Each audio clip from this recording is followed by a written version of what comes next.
Hello and welcome. My name is Chris from ChristopherHole.com. Welcome to this video where we're going to be talking about calf strains.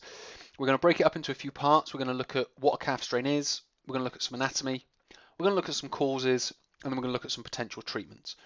But as I've said in many of these videos, these aren't here to diagnose or self-diagnose any injuries that you may have. It's here for education to help you understand the anatomy that's involved and any potential causes and treatments that you might need to navigate your way through with other professionals and to give you a better understanding of what is actually happening to you during that rehabilitation and treatment process. So to start off, we will talk about what it is. So it's a grade 1-3 tear or 1 to 3 tear of the Soleus or Gastrocnemius, most commonly injured at the musculotendinous junction. Now the musculotendinous junction is basically where the tendon meets the muscle, and tears, now depending on whether it's 1 or a 3, if you want to learn more about that specifically, please go and watch my muscle injuries video and I'll explain grade 1 to 3 tears in a little bit more detail. So the two muscles that are involved specifically are the gastrocnemius and the soleus. Now the gastrocnemius is the big chunky muscle that gives your calf its shape. It joins onto the outside and the inside part of your femur, which is the bone of the upper leg, so the lateral and the medial condyles, and then it goes all the way down, and then you've got your musculotendinous junction, and then it goes all the way down through the Achilles tendon onto the calcaneus, which is the heel bone. Then you've got the soleus muscle, which attaches onto the fibula, which is out on the outside of the leg, and the tibia, which is sort of the big shin bone. That again travels down, attaches into the Achilles tendon, which then attaches into the calcaneus bone. You've got other parts of the anatomy, but I'll talk about those when we get onto treatment, and then we'll talk about the bones of the foot as well that they attach into and give you a better understanding of that. But before that, we'll look at some potential causes. Now, with regards to causes, you'll generally know what they are because when your calf strain happened, if you're watching it for that reason, you would have been doing something and then your calf strained, and it was whatever you were doing previous, which might be an inadequate warm-up, excessive scar tissue, hypertonic muscle group, overstrain or overstretched, and then unaccustomed activity.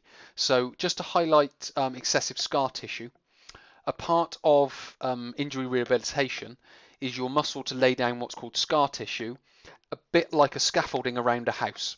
So if you're repairing the roof on your house, you'll lay down, or a company will lay down scaffolding to cover your whole house.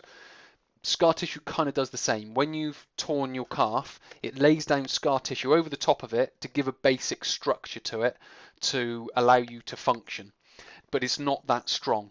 So if you've got excessive amounts, that can keep a weakness in that muscle, which can then allow it to sort of give a greater probability of re-injury.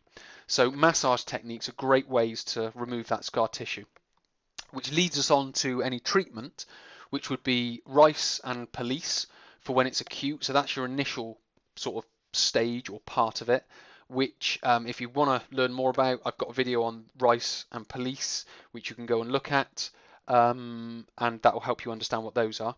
But keep your heel raised, and any massage techniques would be on the gastroc and soleus that I talked about earlier, the big muscles of the back of the leg, and then you've got the peroneals on the sort of the outside of the leg, but they also go across the front of the leg. So you've got your peroneals longus and your peroneals brevis. The peroneals longus starts sort of on the outside of the leg, travels down the leg, but then goes across the front of the foot and joins on to the medial cuneiform and first metatarsal bone here. So it's basically just above the arch of your foot, about halfway down your foot on the first metatarsal and cuneiform. Then you've got your peroneals brevis, which goes again down the outside of the leg, but this time it carries on down the outside and then wraps around the ankle bone and then joins on to the fifth metatarsal, which is the bone on the outside of your foot. The tibialis anterior is the final muscle you want to focus on when it comes to massage, which basically goes down, if you can feel for your shin bone, and then you go just outside it, so you feel your shin bone, you just move your finger to the outside, and then it will go soft. That's your tibialis anterior. and it goes all the way down your shin bone. It then again, just like your peroneal's longus, goes across your foot and then joins in to the first metatarsal and cuneiform bone, medial cuneiform bone. So those are the muscles that you want to be focusing on. So it's not just focusing on massaging up here, but also massaging down and around the foot as well. So if you've got a therapist who's doing that, make sure they go the full length of the muscle from origin to insertion. So just to summarize, calf strain is a grade 1 to 3 tear of the gastroc and soleus.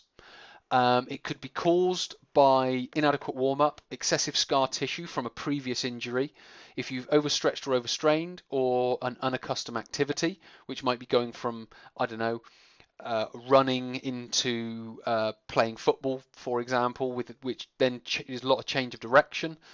Then your treatment, you want to be focusing on, first of all, RICE or police, which is the initial phase. Keep the heel raised and then massaging the peroneals, the gastroc, the soleus, and the tibialis anterior. So that brings us to the end of the video. Hopefully it's been helpful. Again, use it as education. Many thanks for watching. My name is Chris from ChristopherHole.com. I will speak to you in a future video.